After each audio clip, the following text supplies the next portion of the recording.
Hello friends, मी भानुदास आपलं या चालू घडामोडीच्या सेशनमध्ये स्वागत करतो. तर मित्रांनो, आज आपण 13 मेसाठीच्या महत्त्वाच्या चालू घडामोडी बघणार आहोत. तर सर्वात प्रथम महत्त्वाची न्यूज आहे, मागचे 3-4 दिवस झालं ती गाजत आहे. खरं तर इथं बघा 10 मेपासून, पण आपण ती स्किप केली होती. ती आत्ता बघूयात. तिचं नाव आहे मिशन सागर. ठीक आहे. तर आपल्याला असे वन लायनर विचारतात किंवा ते जोड्या लावामध्ये पण विचारू शकतात. मग त्या दृष्टीनं बघितलं पाहिजे आपण. मग काय आहे मिशन सागर? तर आपले जे इंडियन ओशियन आहे, हिंदी महासागर, त्याच्यामध्ये किंवा त्याच्या आजूबाजूला असणारे जे देश आहेत, ठीक आहे, तर त्यांच्या मदतीसाठी भारत सरकारची ही मोहीम आहे. कोविड महामारीच्या पार्श्वभूमीवर भारत सरकारने त्या देशांना मदतीचा हात दिला आहे. तुम्ही जर बघितलं असेल तर आपण जवळपास या कोविड महामारीशी लढताना जवळपास 105 देशांना आपण काय केलं आहे, मदतीचा हात दिला आहे. आपण त्यांना औषध प्रामुख्याने पुरवत आहोत. तर मिशन सागर पण त्याच्यासाठीच आहे. आता सागर नाव असल्यामुळं तुम्हाला वाटू शकतं की काय बाबा हे सागरी सागरी संसाधनाशी संबंधित आहे का वगैरे. इथं सागर नावाने लक्षात काय ठेवायचं, तर ते कशासाठी आहे, तर ते हिंदी महासागरातले आजूबाजूचे जे देश आहेत त्यांच्यासाठी. ठीक आहे. सो मिशन सागर मग काय आहे ते, तर आवश्यक औषधे, अन्न इत्यादी मदत सामुग्री घेऊन आपलं जहाज निघालं आहे. कुठलं जहाज होतं? INS केसरी. त्याचं नाव लक्षात ठेवायची गरज नाही. फक्त मिशन सागर काय, हिंदी महासागरातले जे मालदीव, मॉरिशस, सेशल्स, मादागास्कर, कोमोरॉस हे जे देश आहेत, बेटा आहेत, त्यांना आपण मदत केली कोविड पार्श्वभूमीवर. ठीक आहे. अन्न पुरवलं आहे, औषधं पुरवलं आहे, त्याच्यासाठीचं हे मिशन आहे. पुढची महत्त्वाची न्यूज आहे मित्रांनो, ती म्हणजे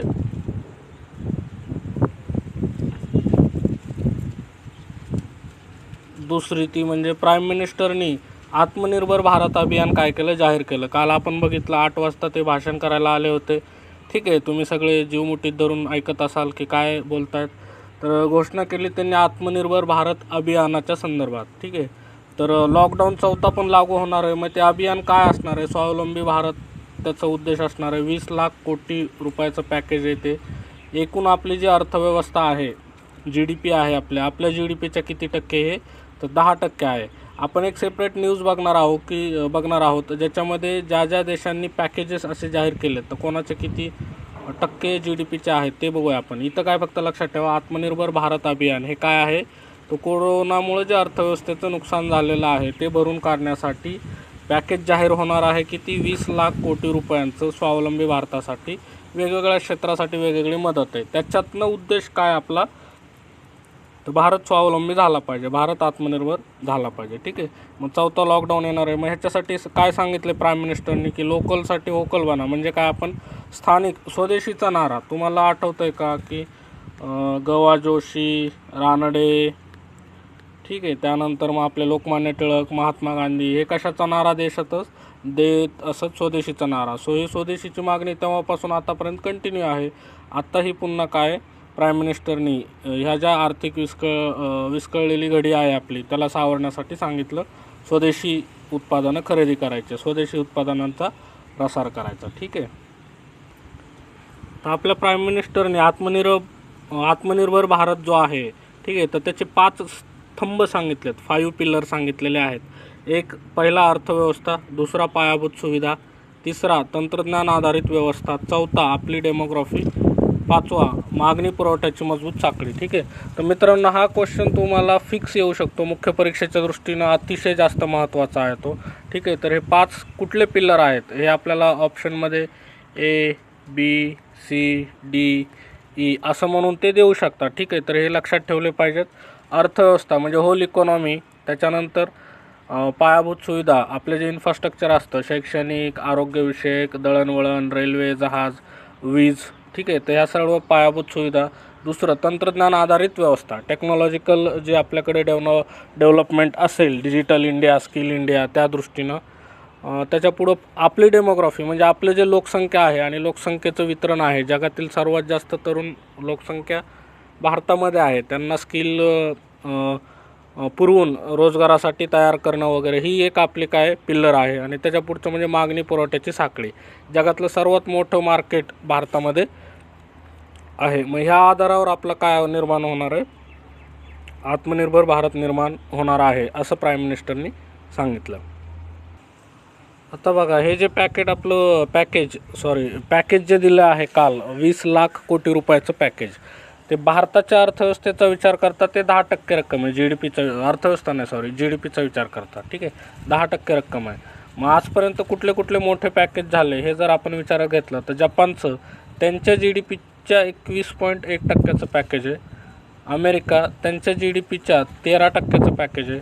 स्वीडन त्यांच्या GDPच्या 12% पॅकेज. जर्मनी 10% पॅकेज आणि भारत 10% पॅकेज. पण मित्रांनो, इथं जर विचार केला आपण तर यांची रक्कम खूप जास्त आहे. म्हणजे जपान, अमेरिका, जर्मनी हे खूप मोठी इकॉनॉमी असणारे देश आहेत. ठीक आहे. सो म्हणजे जेव्हा जर्मनीचं जर आपण पॅकेज टक्केवारीमध्ये असं वाटेल की भारताचं 10% आणि जर्मनीचं 10.7% एवढंच आहे, त्यात काय फरक आहे. पण जर रकमेनुसार बघितलं तर जर्मनीचं जवळपास आपलं 25 पटच्या वर जाईल, एवढं मोठं पॅकेज आहे त्यांचं. ठीक आहे. पण असू द्या, 20 लाख कोटीचं पॅकेज लक्षात ठेवा. आणि हे त्याच्या पुढचं महत्त्वाचं आहे की हे कोणासाठी असणार आहे. हे जे पॅकेज आहे ते कुटीर उद्योग, मध्यम उद्योग, त्यानंतर छोटे उद्योग, लघु उद्योग, गृह उद्योग, हे जे आहेत शेतकरी, या सर्वांसाठी काय आहे ते पॅकेज. आता पॅकेजचे जे डिटेल्स आहेत ते अजून आलेले नाहीत, ते अर्थमंत्री निर्मला सीतारामन आपल्याला सांगणार आहेत. ठीक आहे. पण हे महत्त्वाचं ढोबळमानाने लक्षात ठेवा. त्याच्या पुढची एक महत्त्वाची न्यूज आहे मित्रांनो. 2 दिवसापूर्वी आपण डिस्कस केलं होतं की विधान परिषदेची जी आपली 9 जागांसाठी निवडणूक होणार होती ती बिनविरोध झाली. पण याच्यामध्ये राजकारण, म्हणजे एका विचारवंतांनी सांगितलं आहे, politics is game of possibilities. ठीक आहे, शक्यतेचा खेळ असतो आणि त्याच्यामध्ये सतत धक्कातंत्र वापरलं जातं. तर इथं पण भाजपने तेच केलं. त्यांचा जो 4था उमेदवार होता डॉक्टर अजित गोपछेडे, त्यांना उमेदवारी मागं घ्यायला लावून त्याच्याऐवजी रमेश कराड, पंकजा मुंडे गटांचे मानले जातात त्यांना. ठीक आहे, त्यांना त्यांनी 4थे उमेदवार म्हणून घोषित केलं आणि त्यांचा अर्ज दाखल झाला. त्यामुळे काय झालं तर रमेश कराड हे आता विधान परिषदेचे 9वे आमदार असणार आहेत. ठीक आहे. लातूरचे आहेत ते, ग्रामीण भाजपचे जिल्हाध्यक्ष होते. कोरोनाच्या पार्श्वभूमीवर आपण वेगवेगळ्या क्षेत्रावर काय परिणाम होईल हे नेहमी बघतच असतो. तर इथं बघा, आंतरराष्ट्रीय पर्यटन ह्याच्यामुळं खूप जास्त काय इम्पॅक्ट होणार आहे. जवळपास 60 ते 80% घटणार असून, म्हणजे दरवर्षी साधारण ते 910 अब्ज ते 1.2 कोटीचा फटका यावर्षी बसणार आहे, अशी माहिती कोणी दिली, जागतिक पर्यटन संघटनेने. याचा परिणाम म्हणून काय होणार आहे, 10 ते 12 कोटी लोकांचा जॉब त्यामुळे काय जाणार आहे. कारण पर्यटन म्हणजे काय, तर पर्यटन ही एक साखळी उद्योग त्याच्यावर, म्हणजे तिथं हॉटेलिंग आले, रेस्टॉरंट्स आले तिथे, त्यानंतर छोटे छोटे दुकानं असतात बघा, बॅगा विकणारे, तिथं काय म्हणतो आपण त्यांना, कुटीर उद्योग, त्यानंतर अनेक असे छोटे छोटे सौंदर्य प्रसाधनाच्या वस्तू असतील, त्यानंतर कारागिरांनी बनवलेल्या वस्तू असतील, शॉपिंग मार्केट जे असतात, तुम्ही कुठेही गेलात तर जसे मार्केट असतात छोटे छोटे, तर असे सगळे मार्केट कशावर, पर्यटनावर आधारित असतात ते. आणि जर लोकच जात नसतील तर ते छोटे छोटे मार्केट पण फार मग ते ट्रॅव्हलवाल्यापासून, ठीक आहे, तर तिथले ते गाड्या लावणारे असतील, पाणीपुरीवाले, हे जर आपण इकडचे उदाहरणं घेतले तर अशांवर पण त्याचा इम्पॅक्ट खूप जास्त पडणार आहे. ठीक आहे. सो त्यामुळे जवळपास 10 ते 12 कोटी लोकांचा रोजगार जायची शक्यता आहे. ठीक आहे. तर इथं एक महत्त्वाची फक्त वन लाईनर असू द्या लक्षात. जागतिक पर्यटन संघटनेचे महासचिव कोण आहेत, जुराब पोलिकासविली हे कोण आहेत, जागतिक पर्यटन संघटना. ह्याचं पण शॉर्ट फॉर्म WTO असा आहे, वर्ल्ड टुरिझम ऑर्गनायझेशन. दुसरी जी WTO आहे ते वर्ल्ड ट्रेड ऑर्गनायझेशन आहे. ठीक आहे. तर मित्रांनो, तुम्ही मला सांगायचं, ही WTO म्हणजे जागतिक पर्यटन संघटना, हिचं हेडक्वार्टर कुठं आहे ते तुम्ही काय मला कमेंटमध्ये सांगायचं आहे. ठीक आहे. तर मित्रांनो, आता आपण चालू घडामोडीचे 4-5 वन लाईनर आणि सोपे सोपे क्वेश्चन घेणार आहोत. ठीक आहे. तर मग पहिला क्वेश्चन बघा, फ्रान्स देशातील भारतीय राजदूतपदी कोणाची नुकतीच निवड झालेली आहे. ठीक आहे. तर ऑप्शन बघा, भूषण धर्माधिकारी, अनंत देशपांडे, जावेद अशरफ, यापैकी नाही. आता जर तुम्हाला भूषण धर्माधिकारी कोण आहेत हे माहीत असेल तर हा ऑप्शन लगेच कट होतो. ठीक आहे. मग राहतात 3. भूषण धर्माधिकारी कोण होते, तर आत्ताच मुंबईच्या हायकोर्टाचे ते काय मुख्य न्यायाधीश म्हणून निवृत्त झालेले आहेत. ठीक आहे. तर मग मित्रांनो, मला इथं तुम्ही सांगा, सध्या मुंबईच्या हायकोर्टचे मुख्य न्यायाधीश कोण आहेत कमेंटमध्ये. उत्तर काय आहे, जावेद अशरफ. ठीक आहे. जावेद अशरफ फ्रान्समध्ये भारताचे राजदूत म्हणून नेमणूक झाली. त्याच्या पुढचं, आदित्य भारताची पहिली सौर ऊर्जा चलित नाव आहे, म्हणजे सौर ऊर्जेवर धावणारे किंवा सौर ऊर्जेवर चालणारे आदित्य नावाची काय पहिली जहाज आहे, तर कुठल्या राज्याने ती सुरू केली? उत्तर काय आहे त्याचं? केरळ या राज्याने ती सुरू केलेली. पुढचा क्वेश्चन आहे मित्रांनो, अभिजित बॅनर्जी यांना 2019मध्ये कोणत्या क्षेत्रासाठी नोबेल पुरस्कार मिळाला? आता अभिजित बॅनर्जी जसं नोबेल मिळाला आहे त्यांना, तसं ते सतत चर्चेमध्ये आहेत या ना त्या कारणाने. त्यामुळे त्यांच्यावर ह्या 1-2 वर्षामध्ये क्वेश्चन काय फिक्स आहे. फिक्स आहे म्हणजे हा माणूस तुमच्यासाठी 1, 2, 3, 4 एवढ्या किमान एका मार्काचा तर आहेच आहे. त्यामुळे त्याला लक्षात ठेवायचं. तर कशासाठी नोबेल पुरस्कार? हा अत्यंत सोपा आहे, म्हणजे खूपच सोपा, अर्थशास्त्रासाठी मिळालेला आहे. मग तुम्ही त्यांचं शिक्षण, त्यांची थेअरी, त्यांचे पुस्तकं, त्यांचं योगदान सगळं पाठ करून ठेवलं पाहिजे. ठीक आहे.